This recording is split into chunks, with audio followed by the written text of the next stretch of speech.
Guys, നമ്മുടെ പാലക്കാട് കളക്ടറിന് മുമ്പിൽ ജലബീരിംഗ് ഉണ്ട്, അവിടെ കുറെ പോലീസുകാരുണ്ട്, എല്ലാം അടച്ചിട്ടുണ്ട് ഗേറ്റ് എല്ലാം. ഇന്നിവിടെ എന്തെങ്കിലുമൊക്കെ നടക്കും. ഒരു കാടളകി വരുന്നുണ്ടല്ലോ. കോൺഗ്രസിന്റെ ഒരു വലിയ മാർച്ച് നമ്മുടെ കളക്ടറേറ്റിലേക്ക്. ഗ്രഹണി ആസ്മയൊക്കെയുള്ള പിള്ളേര് പതിവായിരിക്കുന്നതിലും 10 അടി തള്ളിയിരുന്നോണം. പൊട്ടിപ്പാറുന്ന അടിയാ നടക്കാൻ പോകും. A few minutes later. എവിടെ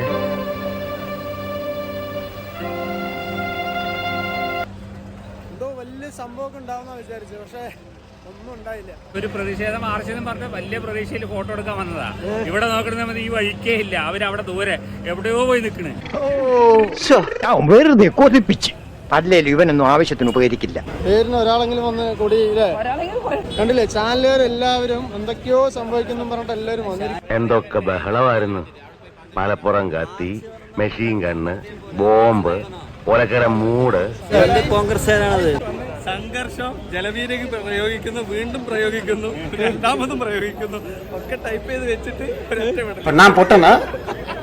കോൺഗ്രസിന്റെ ഗാന്ധിയൻ സമരം എന്ന് പറയുന്നത് ഇതാണ്. പോലീസ് കൃത്യമായി മനസ്സിലാക്കിയില്ല ഇത് നടത്തുന്നത് അംഗപ്പേട്ടനാണെന്നുള്ളത് അവർ മനസ്സിലാക്കിയില്ല. പ്രതികാരം നാളെ ചെയ്താൽ മതിയാ. ഒരേ കത്തുമ്പോ വാഴ വെട്ടുകയെന്ന് വിചാരിക്കരുത്. ഇവനെ അറിയാവോ? ഇവൻ ഭയങ്കര ക്യാമറമാനാ. ഫേമസ് ആണോ?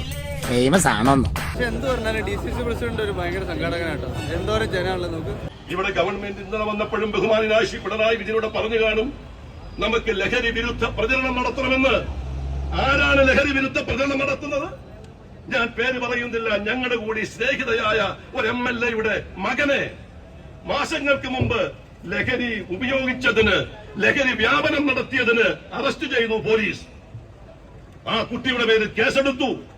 നമ്മൾ വിചാരിച്ചത് മുഖം നോക്കാതെ നടപടി സ്വീകരിക്കുമെന്ന് പറഞ്ഞ ശ്രീ പിണറായി വിജയൻ സ്വന്തം പാർട്ടിയുടെ MLA-യുടെ മകൻ ലഹരി വ്യാപനത്തിൽ ലഹരി ഉപയോഗിച്ചപ്പോൾ അതിന്റെ പേരിൽ കേസെടുക്കാനുള്ള ആർജവം കാണിച്ചു എന്നതാണ്. പിറ്റേ ദിവസമാണ് നമുക്ക് മനസ്സിലായത്. അവസാനം എന്തുണ്ടായി?